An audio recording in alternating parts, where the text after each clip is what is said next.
안녕하세요. 올해 겨울은 유난히도 추운 것 같아요. 눈도 많이 오고 기온도 많이 떨어지고요. 저는 추운 날 산에서 길을 잃어본 적이 있어서 추위를 정말 많이 타는데, 그래서 올겨울은 밖에 나가지도 않고 집안에서 주로 생활한 것 같아요. 오래 갈 것 같던 추위도 가고 2월이라 그런지 한결 포근해진 날씨를 보며 제가 살아온 지난 날과 비슷한 것 같아 생각이 많은 오늘입니다. 죽을 것 같이 힘든 순간도 버티고 지나가니 다시 사라졌던 제 지난 날, 그 이야기를 해보고자 사연을 보냅니다. 기구한 제 인생 이야기 잘 들어주세요. 지금은 혼자 지내고 있지만 한때는 남편도 있고 아이도 있었어요. 여자 인생 좋은 남자 만나 가정 이루고 자식 낳고 살면 그래도 괜찮은 인생 아닌가 하지만, 그 결혼이 제가 원해서 한 게 아닐 때는 문제가 되는 것 같아요. 한때는 남편이었던 그 사람을 처음 만난 건 깊은 산속이었어요. 그때도 지금처럼 많이 추운 겨울이었고 산속이라 더 떨어진 온도에 저는 억지로라도 움직이려고 했죠. 깊은 밤, 정신을 잃었다가 깨어났을 때 이미 산속이었고 저는 제가 누군지도 몰랐어요. 그저 본능대로 살려고 겨우 움직이고 있을 뿐이었고요. 하지만 온몸에 느껴지는 통증 때문에 얼마 못 가 또 정신을 잃었는데, 다시 눈을 떴을 때는 제 앞에 그 사람이 있었어요. 정신 들어요? 여기가 어딘가요? 여긴 우리 집이에요. 내가 당신을 발견해서 데려왔고요. 고맙습니다. 움직일 생각 말고 누워 있어요. 온몸에 멍투성인데. 네? 네. 옷이 더러워서 벗겼다며 제 몸에 있는 멍들을 봤다고 하는 그 사람은 얼핏 보기에 저보다 나이가 많아 보였어요. 당시 저는 아무것도 기억이 나지 않았고 제가 누구인지조차 알 수 없어 무서웠지만, 통증 때문에 제대로 정신을 차릴 수가 없었어요. 뭘 해볼 생각도 못한 채 다시 깊은 잠에 빠져들었고, 또다시 눈을 떴을 때는 나이든 여자분이 곁에 있었어요. 눈을 떴네? 이봐요. 정신이 들어요? 네, 누구세요? 누구긴 누구야. 여기 사는 집주인이지. 내 아들이 길에서 당신 주워왔어. 네? 이름이 뭐야? 왜 산속에 쓰러져 있었던 거야? 잘 모르겠어요. 제 이름도 기억이 안 나고. 에? 기억이 안 나? 기억 상실증인가? 머리가 깨질 듯이 아픈데 제가 누군지 모르겠어요. 아유, 귀찮게 됐네. 여기 눌러 앉을 생각하지 말고 움직일 숭 있걸랑 떠나. 당신 재워주고 먹여주고 할 여유 없으니까. 엄마, 이제 정신 차린 사람한테 왜 그래? 이놈아, 생판남인데 우리가 뭘 더 해? 이 정도 해줬으면 됐지. 안 돼. 자기가 누군지도 모르는데 어떻게 내보내? 절대 안 돼. 이놈이? 말소리에 방에 들어온 그 사람은 절대로 저를 보낼 수 없다면서 다 나을 때까지 그 집에 있으라고 했어요. 그 사람의 어머니는 못마땅해 하면서도 아들을 이길 순 없는지 그렇게 하라고 해주셨고요. 어디로 가야 할지 내가 누군지도 몰랐던 저는 그렇게 그 집에 눌러앉게 됐고, 다쳤던 몸이 낫고 나자 그 집에서 지내는 대신 일을 해야 했어요. 내가 누군지도 모르고 하루하루가 지나갔죠. 기억해내고 싶지만 그럴 때마다 두통이 찌를 듯이 와서 생각을 오래 할 수가 없었어요. 해가 뜨면 일어나 밥을 짓고 청소를 하고 밭일도 하며 시간을 보냈고, 그렇게 지내다가 그 사람의 엄마가 일자리를 구해왔어요. 너 집에서 밥축 내지 말고 근처 양계장에 일하러 가. 양계장이요? 그래. 내가 사정사정해서 일자리 하나 만들어 놨으니까 내일 아침 6시까지 거기로 출근해. 6시요? 그렇게나 빨리요? 6시간 뭐가 빨라? 집에서 하는 것 없이 노는 게. 거기서 아침도 준다니까 눈 뜨자마자 바로 가서 일해. 그럼 몇 시까지? 한 5시쯤 마친다니까 집에 와서 저녁하면 되겠다. 오늘 일찍 자. 내일 늦지 않게. 네. 다친 곳이 낫고 움직일 수 있게 되면서부터 집안일은 모조리 제가 다 했는데도 공짜로 밥 얻어먹는다며 구박이 심했어요. 그러더니 근처 양계장에 일을 시키러 보내더군요. 내 이름 석자도 모르고 기억도 잃은 저는 의지할 사람들이 그들밖에 없었고 하기 싫어도 시키는 대로 할 수밖에 없었어요. 내가 무슨 일을 하면서 살았는진 모르겠지만 분명 몸 쓰는 일은 안 하고 산 게 분명했어요. 양계장에 가서 일을 배우면서 정말 아무것도 몰라 병신이라는 소리를 진짜 많이 들었거든요. 아니 다라이도 몰라? 다라이가 이거잖아 이거. 죄송해요. 제가 잘 몰라서. 이거 완전 병신 아니야 병신. 생긴 건 곱상하게 생겨가지고 하는 짓은 바보 천치가 따로 없네 그려. 가르쳐 주시면 안 잊어버리고 할게요. 죄송해요. 아이고 참말로 답답해 죽겠네. 내가 한 번만 알려줄 테니까 제대로 해. 알았어? 네. 처음으로 해보는 농장 일이라 도무지 무슨 말을 하는지 알아들을 수가 없었어요. 말귀도 못 알아듣고 실수도 자꾸만 하니까 나중에는 버럭버럭 윽박지를 때도 많았어요. 그리고 냄새는 또 얼마나 나는지 숨을 제대로 쉴 수가 없을 정도였고요. 닭장 안에 닭들이 가득 모여있는 걸 보는 것도 너무 징그러웠어요. 하지만 이런 거 저런 거 따질 처지가 아니었기에 참고 일을 해야 했죠. 오늘도 힘들었지? 내가 팔 주물러 줄게. 아니에요. 오늘은 무거운 거 안 들어서 괜찮아요. 괜찮긴. 이리 와봐. 만져줄 테니까. 아이 세상에 어깨가 돌 같아. 괜찮은데 고마워요. 일을 마치고 오면 그 사람이 마사지를 해준다고 어깨고 팔이고 다리를 주물러줬어요. 저는 깜짝 놀라 거절했지만 애초에 제 말을 들을 사람도 아니었죠. 거절하는 제 말은 듣지도 않고 제 몸을 주물렀죠. 거절해도 소용없으니 저는 체념을 했고 그 사람의 마사지를 받았어요. 양계장 일이 힘든 건 사실이라 뭉친 어깨를 주물러주면 시원하기도 했고요. 가만히 마사지를 받으며 저는 궁금했던 걸 물어봤어요. 저기 원래 여기서 태어난 건 아니죠? 그건 왜? 그냥 여기 사람은 아닌 것 같아서요. 맞아. 나 여기 사람 아니야. 사정이 있어서 엄마랑 잠깐 여기서 사는 거야. 그렇구나. 어쩐지 그런 느낌이 들었어요. 혹시 기억이 돌아오는 거야?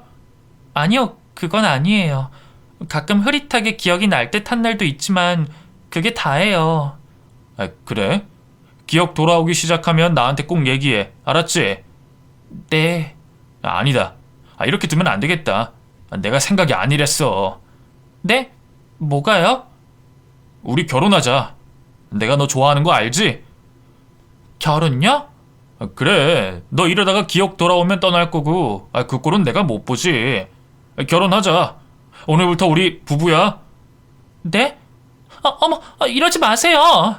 앙탈 부리지 말고 이리 와. 이러지 마세요. 그 사람은 저더러 사랑한다고 했어요. 그러면서 결혼하고 싶다고 했고 뿌리치는 저를 억눌러 그날 함께 밤을 보내고 말았죠. 이튿날 우리가 한방에서 나오자 그 사람 어머니가 난리가 나셨지만 그 사람이 저랑 결혼하겠다며 소리를 질러버리더군요. 평소에 엄마에게 온순한 아들이었기에 대드는 모습에 충격을 받았는지 입을 다물어 버렸고요. 그 후로 우리는 한 이불을 덮은 사이가 됐고 얼마 뒤 저는 임신을 해버렸어요. 여보 왜 그래? 너는 밥상머리에서 더럽게 무슨 짓이냐? 죄송해요. 여보.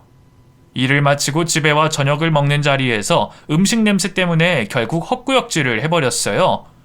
며칠 동안 컨디션이 안 좋았는데다 저녁밥을 지을 때도 냄새가 불편했는데 밥상에서 실례를 해버렸죠. 그곳에 온 이후로 아픈 적이 없었는데 몸이 이상해도 너무 이상했어요. 겨우 구역질을 진정시키자 어머님이 대뜸 임신이냐고 물어봤어요. 임신이요? 여보 정말이야? 그게 좋아할 일이냐 이 녀석아? 이 산골에서 임신해서 어쩌자는 거야? 어쩌긴 뭘 어째요. 나오면 되지. 여보 잘했어. 네. 저 정신머리 없는 녀석. 아휴.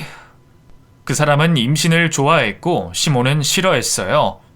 저는 갑작스러운 상황에 당황했지만 내 몸속에 생명이 있다는 사실에 은근히 기쁜 마음이 들었어요. 짜증을 내는 시모가 하나도 신경이 쓰이지 않을 정도로요. 하지만 기쁨도 잠시, 입덧 때문에 도무지 정상적인 생활을 할 수가 없었어요. 헛구역질 때문에 밥을 제대로 먹을 수가 없으니 기운도 없었고요. 그러다 양계장에 일을 하러 갈 수도 없는 지경이 되자 시모의 구박이 날로 심해졌어요. 임신은 뭐 치만 하나? 뭐가 이리 유난이야? 일도 안 가고 그렇게 누워만 있으면 도대체 어쩌자는 거야? 일하러 갈 수 있어요. 다녀올게요. 제대로 서 있지도 못하는 게 무슨 일을 한다는 거야? 나 욕 먹으라고 너 일부러 그러는 거지? 아니에요, 어머님. 저 일하러 갈게요. 시끄러! 이거 내가 저런 식충이를 처음부터 거두는 게 아닌데 얘는 애까지 낳아서 어쩌자는 거야 대체? 아이고 못마땅해 정말. 같이 지내기 시작하면서 한 번도 좋은 소리를 들어본 적이 없었어요. 늘 절 보고 식충이라고 하셔서 저 나름 패기치지 않으려고 애썼고요. 집안일도 죄다 제가 했고 일하고 와서 아무리 힘들어도 꼬박꼬박 저녁을 차려 대접했어요. 양계장에서는 몇 달 안 했지만 그래도 월급을 받으면 시모가 모두 가져갔고요. 그런데도 잘했다 칭찬 한 번이 인색한 그런 사람이었죠. 입덧 때문에 몸이 안 좋으니 그런 한마디 한마디가 얼마나 비수가 되던지 서운하다 말도 못하고 혼자 숨죽여 얼마나 울었는지 몰라요. 그래도 꿋꿋하게 견딜 수가 있었던 건 내 몸속에서 쑥쑥 자라고 있는 아이 때문이었어요. 임신인 걸 알고도 병원에 한번 가지 않았지만 시간이 지나니 배가 나오고 뱃속에서 태동을 느끼며 아이가 잘 자라고 있다는 걸 알았죠. 아가야, 잘 크고 있지? 엄마는 우리 아가가 있어서 너무 행복해. 혼자서 무슨 얘기하고 있어? 아니에요. 피곤하다. 나 먼저 잘게. 벌써 자요? 그럼 밤인데 자야지. 낮에 좀 다녔더니 너무 피곤하네. 잘 자. 네, 주무세요. 배가 점점 커지면서 임산부의 몸이 되자 그 사람은 제 곁에 잘 오지도 않았어요. 잘 때는 꼭 한 입을 덮고 잤는데 어느 순간 등 돌리고 자는 게 편한지 저를 외면하면서 잤고요. 왠지 그런 모습이 서운했어요. 저를 더 이상 예뻐하지 않는 것 같아 속상하기도 했고요. 그런데 시간이 갈수록 더 소원해졌어요. 외박하는 일은 없었는데 집에 들어오지 않는 날이 생겼거든요. 당신 어제 어디서 잤어요? 어제? 그냥 왜? 아니, 그냥 외박하는 날은 없었는데 갑자기 안 들어와서 걱정돼가지고. 친구 만나서 술 마셨어. 운전하면 안 되니까 자고 왔고. 네. 매일 저에게 욕을 하는 시모와 밖에 나가서 집에 잘 들어오지 않는 남편 때문에 마음이 아팠지만 뱃속의 아이를 생각하면 참을 수 있었어요. 아이가 태어나면 시어머님도 잘해주실 수도 있고 남편도 다시 다정하게 변할 거라고 기대하며 하루하루 버티듯이 지냈죠. 병원에 가지 않았기에 출산일이 언젠지도 모르고 지냈어요. 검사를 받아서 아이가 어느 정도 컸는지도 알고 싶고 여자아이인지 남자아이인지도 알고 싶었지만 병원에 가겠다고 하면 시모가 펄쩍 뛰었기 때문에 말도 꺼낼 수가 없었어요. 때가 되면 다 나오는데 뭐하러 돈 쓰면서 병원에 가냐고 하시니 어쩔 수가 없었죠. 그래도 배가 점점 커지고 밑으로 무거워지는 걸 느끼며 때가 다 됐구나 느낄 수가 있었어요. 그러던 어느 날 밤에 잠을 자는데 진통이 시작됐어요. 가진통인가 싶어 참고 있는데 본격적인 진통이 시작됐고 참을 수 없는 지경이 되자 집에 식구들이 다들 깨어났죠. 엄마, 저 사람 애 낳으려나 봐. 병원에 갈까? 또 병원 소리. 너 쟤 듣는 데서 그런 소리 좀 그만해. 잡혀가고 싶어서 그래? 내가 받으면 돼. 엄마가? 엄마가 어떡해? 하면 되지 못할 거 뭐 있어? 너는 가서 뜨거운 물이랑 가위 좀 소독해서 갖고 와. 알겠어. 결국 저는 집에서 아이를 낳게 됐고 출산을 받아본 적이 한 번도 없는 시모가 저를 도와줬어요. 끝도 없는 진통, 태어나서 처음으로 겪는 고통이었어요. 끝나지 않을 것 같은 진통이 계속됐고 어느새 저는 얼굴이 사색이 되어 식은땀만 흘리고 있었어요. 그러다가 아이의 머리가 보인다는 소리가 들렸고 곧이어 뱃속에서 뭔가 쑥 빠지는 느낌이 들었어요. 드디어 아이가 태어난 거예요. 그때 저는 정말 죽는 줄 알았어요. 그만큼 고통스러웠고 끔찍했죠. 통증이 사라지자 이제 살았다는 느낌이 들었고 아이가 무사한지 보고 싶었어요. 그런데 아이를 받아든 시모의 표정이 뭔가 이상했어요. 곁에선 남편과 뭔가 쑥덕쑥덕 거리는데 기운이 빠진 저는 무슨 말을 하는지 알아들을 수가 없었죠. 겨우 힘을 모아 아이를 보여달라고 말하자 그 사람이 저를 보며 말했어요. 저기 애가 숨을 안 쉬는데? 뭐라고요? 숨을 안 쉰다고. 아무래도 죽은 것 같아. 그게 무슨 소리예요? 숨을 안 쉰다니. 이리 줘봐요. 여기. 아가? 숨 쉬어. 자, 숨 쉬자.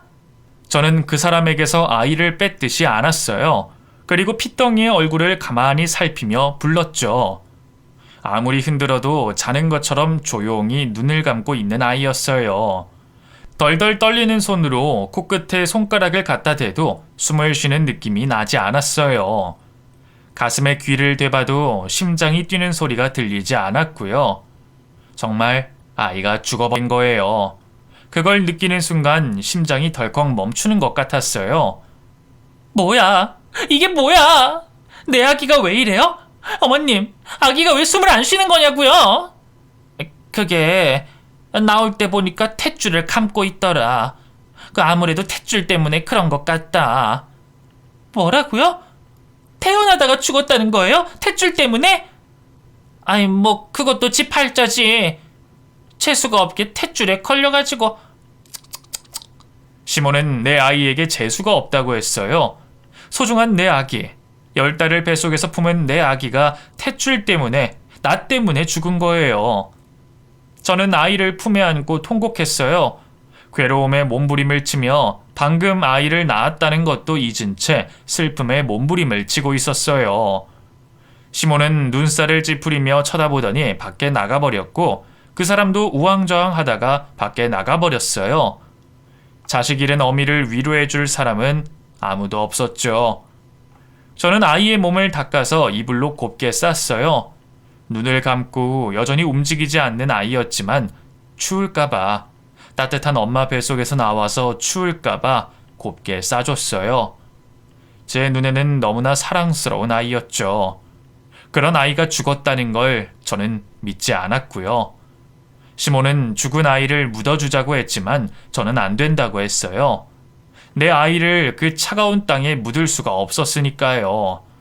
죽은 애 붙들고 뭐하는 짓이냐고 저더러 미친년이라고 욕을 퍼부어도 저는 아이를 사수했어요. 그러다 깜빡 잠들어 눈을 떴는데 곁에 아이가 없어졌어요. 바로 옆에 있었는데 아이가 감쪽같이 사라졌죠. 어머님, 우리 아기 못 보셨어요? 애비랑 같이 저 밖에 묻어줬다. 뭐라고요? 어디에요? 어디 있어요, 내 애기? 미친년, 정신 차려! 벌써 죽은 애를 언제까지 끼고 있으려는 거야? 내 애기 안 죽어. 누가 죽었다는 거야? 철석. 미치려거든 곱게 미쳐 이년아. 시체 끌어안고 사는 게 정상이냐? 시몬은 날뛰는 저를 때렸어요. 그러고는 욕을 퍼부었죠. 아이를 보내고 싶지 않았어요. 껍데기뿐이라도 내 곁에 두고 싶었는데 어쩔 수 없이 저는 아이를 보내야 했어요. 아이가 죽었다는 것을 받아들여야 했죠.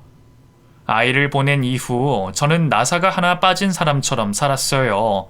몸조리도 제대로 못했지만 양계장에 다시 일을 하러 나갔고 저녁이면 집에 돌아와 밥을 짓고 청소를 하고 평소와 다름없이 살아갔죠. 시모가 시키는 대로 다 했지만 저의 눈에는 초점이 없었고 그런 저를 남편도 시모도 꺼림칙해하며 점점 거리를 뒀죠. 어느 순간 그 사람은 저랑 같이 자는 것도 거부했고 시모방에 가서 잠을 자기 시작했어요. 그 사람이 그러거나 말거나 기계처럼 숨을 쉬고 밥을 먹고 일을 다니는 생활이 계속됐어요. 시몬은 돈 욕심이 많았어요. 그래서 제가 양계장에서 월급을 받는 날에는 퇴근 시간에 맞춰 양계장으로 왔죠. 일은 제가 했지만 돈을 받는 사람은 시모였어요. 아, 이번에도 돈 받으러 오셨어요? 당연히 내가 받아야지. 에이, 그 일하는 사람이 돈 받아야죠.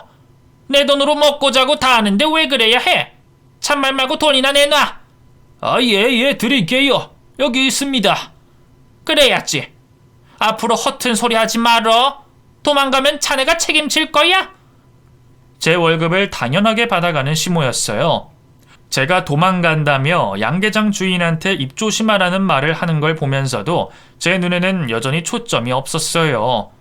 도망이라니 한 번도 생각해 본 적 없는 일이었지만 제 귀에 박히는 단어였어요. 집에 어서 가자는 시모는 앞서 걸으면서 돈을 세고 있었어요.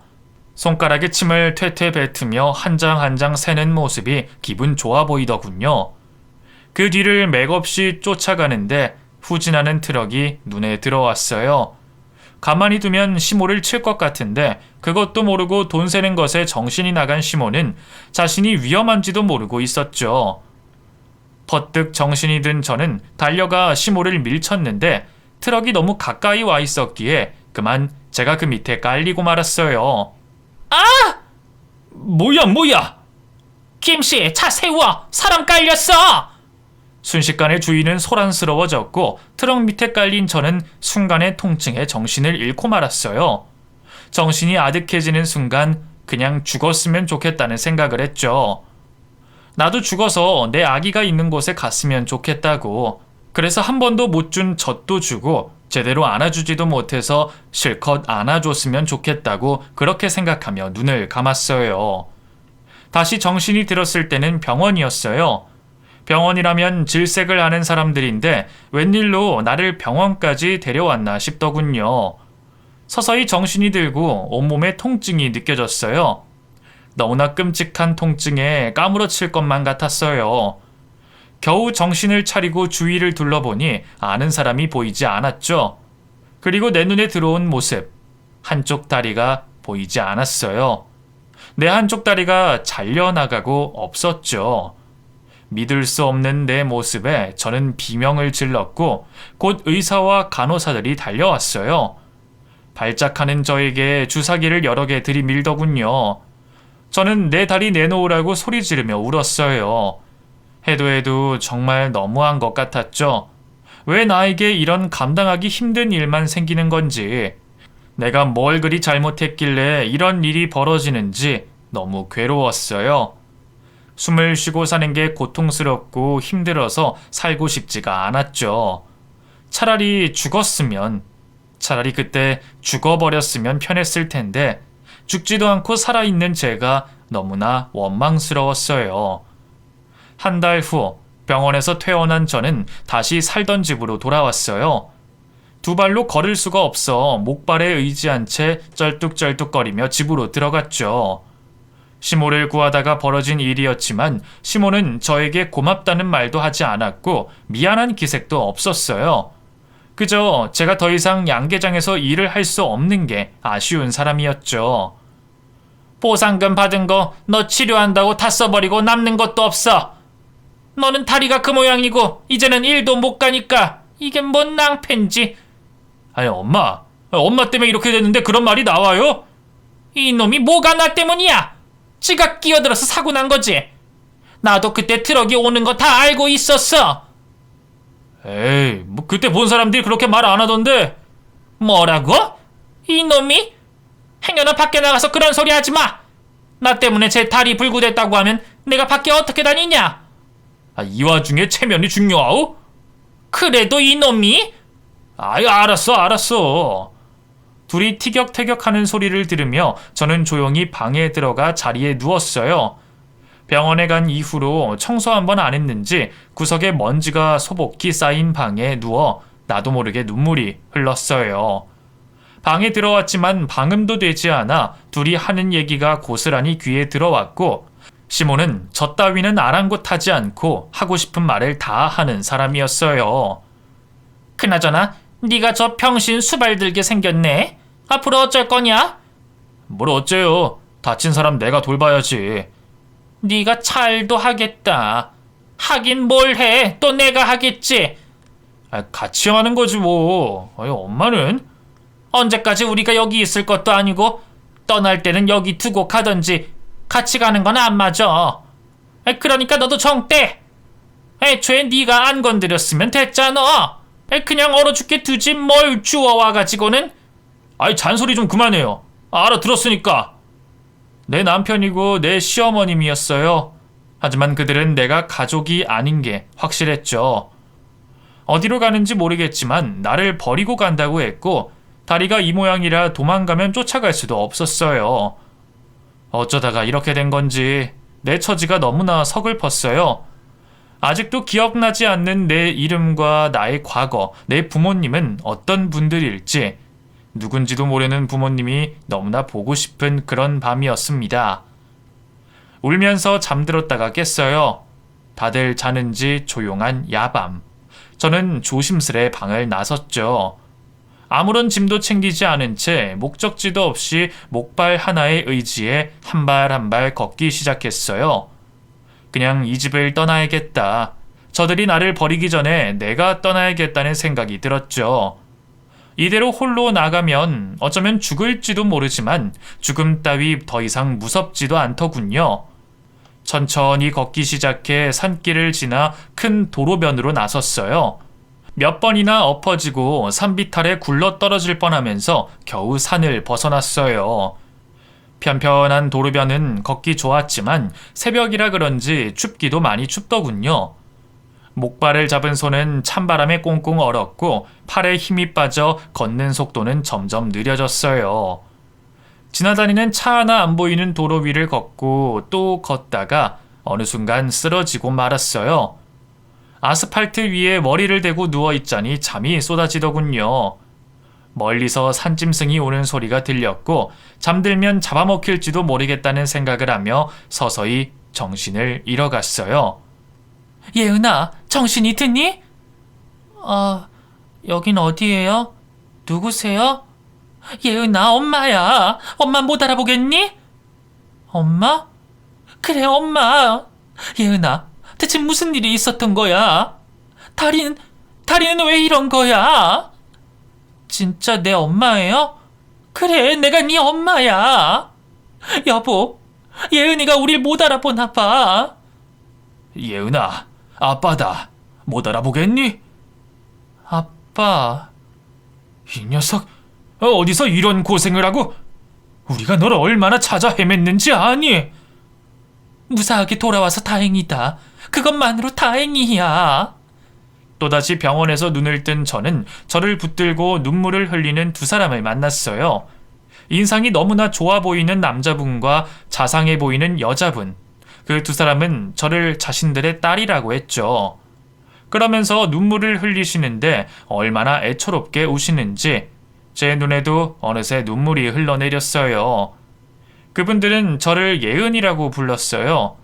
그 말을 듣는 순간 조금씩 기억이 떠오르기 시작했고 그동안 알듯 모를 듯 했던 기억들이 물밀듯이 흘러들어오기 시작했어요. 다시 기억나는 생각들 속에 두 분은 내 부모님이 맞았어요. 내 이름도 예은이가 맞았고 내가 살던 곳, 친구들 모두 기억이 나기 시작했죠. 드디어 내가 누군지 알게 되자 기쁨의 눈물을 흘리면서 기억을 잃었을 때 당한 일들이 같이 떠오르자 억울함에 화도 났어요. 엄마, 아빠, 나 이제 다 생각이 났어. 나 생각이 이제 났어. 그럼 그동안 기억을 잃었던 거야? 응. 지난 3년 동안 기억을 잃고 살았어, 엄마. 그런데 다리가 어떻게 된 거야? 내 다리는... 저는 차마 말을 잇지 못하고 흐느껴 울었어요. 기억을 잃었던 순간은 겨우 3년이었는데 그 시간 동안 너무나 많은 일이 나에게 일어나서 부모님께 어떻게 말을 해야 할지 모르겠더군요. 게다가 출산과 아이의 죽음까지 말을 하면 두 분이 너무나 상처를 받으실 것 같았어요. 그들이 나를 데리고 있었던 시간들은 어쩌면 감금이라는 이름의 범행일 수도 있는데 부모님이 다 아시게 되는 게 너무나 무서웠죠. 결국 저는 부모님께 아무 말도 하지 못했어요. 기억이 안 난다고 하며 대화를 피했고 지난 고통들을 고스란히 홀로 감당하게 됐어요. 제가 사고로 실종이 되고 다시 찾게 된 시간 동안 충분히 고통스러우셨을 부모님께 더 큰 아픔을 드릴 수가 없었기 때문에 묻으려고 했던 거예요. 저는 극적으로 부모님의 품으로 돌아가게 됐어요. 춥고 더웠던 산속집과는 완전히 다른 포근하고 안락한 우리 집에서 다시 지낼 수 있게 됐죠. 사고로 잃은 다리에는 맞춤 의족을 제작해서 끼웠고 걸음이 부자연스럽지만 목발 없이 걸을 수가 있게 됐어요. 엄마는 매일매일 제 다리를 주물러 주셨는데 그때마다 눈물을 글썽이며 가슴 아파하셨어요. 너를 다시 찾았을 땐 살아있다는 것만으로도 너무나 감사했는데 이 사람 욕심이 끝이 없다. 네 다리가 이렇게 돼서 너무 가슴 아파. 그동안 우리 없이 혼자 얼마나 고생을 하고 살았는지. 엄마, 너무 슬퍼하지 마요. 내 다리 다른 사람 구하느라 이렇게 된 거야. 뭐? 정말? 너 기억이 난 거야? 기억이... 저는 엄마에게 지난 3년에 대한 이야기를 털어놨어요. 혼자 묻으려고 했지만 어쩌다 보니 말이 나오면서 속에 든 이야기가 다 쏟아져 나왔죠. 제 얘기를 들으면서 엄마는 하얗게 질려가셨고 기절할 것처럼 기겁을 하셨어요. 그게 모두 사실이야? 정말이야? 다 맞아, 엄마. 예은아, 네가 어쩌다가... 다 내 탓이다. 널 찾지 못한 내 탓이야. 내 이것들을 가만히 둘 수 없어. 이것들 찾아내서 죗값을 받게 할 거야. 엄마, 내 이야기 엄마만 알아줘. 아빠도 아시면 충격이 크실 거야. 그리고 나 그 사람들 다시 마주하고 싶지 않아. 그냥 이대로 인연을 끊고 싶어. 어떻게 그래? 너한테 그렇게 모진 짓을 했는데 어떻게 두 발 뻗고 살게 놔두냐고. 어차피 다시 볼 일도 없는 사람들이야. 그냥 이렇게 묻는 게 맞아. 억울해서 어떻게 그래? 저와 엄마는 서로를 부둥켜 안고 울었어요. 엄마도 저도 너무나 고통스러운 순간이었고 잊는 게 쉽지가 않았지만 결국 엄마는 제 뜻을 따라주시기로 하셨죠. 그리고 저도 잊고 살려고 애를 쓰며 내 생활로 돌아갔죠. 그 사람과 헤어진 지 6년 정도 지나 저는 어느 정도 예전 모습으로 돌아왔어요. 하고 싶던 공부도 시작했고 강아지도 키우면서 마음의 위로를 많이 받았어요.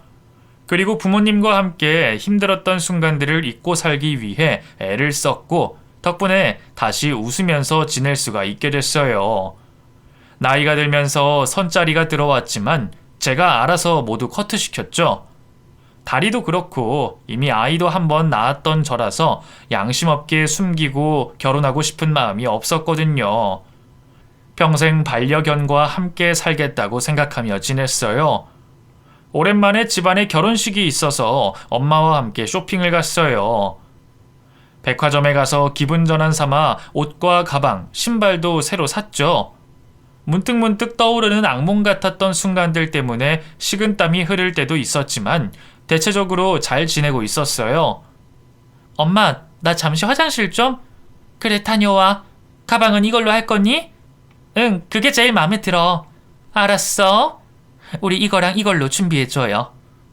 네, 사모님. 화장실에 가려고 VIP룸을 나서는데 저 멀리 백화점과 어울리지 않는 옷차림을 한 사람 2명이 눈에 띄었어요. 시골에서나 입을 허름한 차림의 두 사람이 왠지 낯이 익은 기분이었고 가까이 갈수록 그 느낌은 확신이 됐어요. 네, 그들이었어요.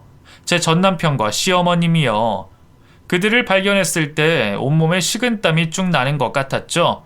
예전 그 기분이 되살아나면서 소름이 돋았고요. 그래서 외면하고 지나치려고 했는데 내 가슴속 깊숙이 불길이 확 일어났어요. 도저히 지나칠 수가 없더군요. 두 사람 오랜만이네요? 누구세요? 우리 알아요? 저예요. 저 못 알아보시는 거예요? 어잉? 아니 너? 어머님 오랜만이시네요. 당신도 오랜만이야. 야, 네가 왜 여기 있어? 너 목발은? 의족했어요. 요즘엔 의료기기 잘 나오더라고요. 세상에, 넌 무슨 짓 하고 다니냐? 아주 신세가 훤해졌다. 저 기억 찾았어요. 뭐? 그게 진짜야?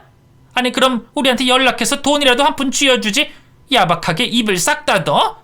우리가 널 얼마나 잘 보살펴줬는데. 그러니까 엄마, 당신 우리가 부부 사이인 거 잊었어? 내가 네 남편인데. 남편? 혼인신고도 안 했는데 무슨 남편? 이게 배꼽 맞추고 살면 부부인 거지. 그딴 서류가 뭐가 필요해? 무식한 인간들. 지들이 저에게 무슨 짓을 했는지도 모르고 저더러 은혜나 갚으라며 막말을 짓거리더군요. 기가 찼어요. 내가 이런 인간들에게 의지해서 살았던 3년이란 시간이 너무나 억울했죠. 두 사람 나한테 한 짓을 잊었어? 당신들 나 감금한 거나 마찬가지야. 감금? 무슨 말도 안 되는 소리야. 우리가 무슨 감금을 했다고 그래. 나 기억 잃은 걸 이용해서 내 몸도 돈도 모두 갈취했잖아. 미친 소리 하지 마! 우리가 큰 소리로 싸우자 주위에 사람들이 모이기 시작했고 엄마도 이상했는지 저를 찾아 나오셨어요. 예은아, 무슨 일이야? 엄마, 이 사람들 누군데 이래? 이봐요, 당신들 뭐야? 아, 여기가 엄마구나. 아이고, 사부인. 사부인? 우리가 얘 기억 잃었을 때 돌봐준 생명의 은인이에요. 우리 아들은 얘랑 혼인한 사이입니다. 뭐? 예은아, 이 사람들이니? 네 엄마, 이 인간들이 맞아요. 니들 내 딸 건드렸지? 아니 무슨 소립니까 사부인. 능청맞게 나오는 그 인간들을 보며 엄마도 저도 이가 갈렸어요. 저는 몸이 부들부들 떨리며 숨도 제대로 쉴 수가 없었고요. 엄마는 아무런 죄의식도 못 느끼는 둘을 보며 부들부들 떨더니 그 인간 엄마의 얼굴을 철썩 때렸어요. 이게 무슨 짓이야? 네가 뭔데 나 때려? 네가 내 딸한테 한 짓을 알기나 해? 너 오늘 잘 만났다. 오늘 너 죽고 나 죽고 어디 한번 해보자고. 이게 진짜? 늘 고상하고 다정한 엄마셨어요. 하지만 그 순간은 자식을 지키는 호랑이처럼 변해서 그 여자 머리를 쥐어뜯고 흔들어댔죠. 그 여자는 엄마한테 힘으로 당해낼 수 없는지 이리저리 휘둘렸고요. 자기 엄마가 그 꼴이 되자 그 남자가 나서려고 하더군요. 그 순간 백화점 보안 요원들이 나타났어요. 저 사람이 엄마 때리려고 해요. 좀 잡아주세요. 네, 사모님. 이건 놔. 니들이 뭔데 이래? 이놈들이 이거 안 놔? 나한테 이렇게 하고 네가 무사할 것 같아? 맘대로 짓거려. 여기서는 니들 맘대로 안 될 거야.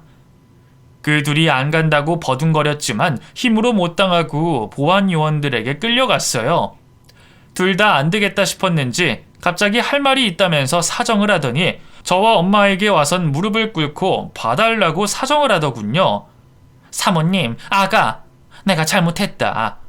우리는 너한테 해코지 하려고 한 게 아니었는데 그렇게 된 거야. 정말 잘못했어. 그러니까 우리 이제 보내줘. 보내주면 다시는 네 눈에 안 띄게 살게. 그래 여보. 아니 사모님, 아가씨, 우리가 정말 잘못했어요. 이렇게 엎드려서 사과할게요. 그러니까 우리 그냥 보내줘요. 네? 가만 안 두겠다고 방방 뛸 때는 언제고 갑자기 우리 앞에서 넙적 엎드려 싹싹 빌기 시작했어요. 그 꼴을 보고 있는데 뭐 이런 것들이 다 있나 싶더군요. 기가 차서 보고 있자니 엄마가 단호하게 말을 했어요.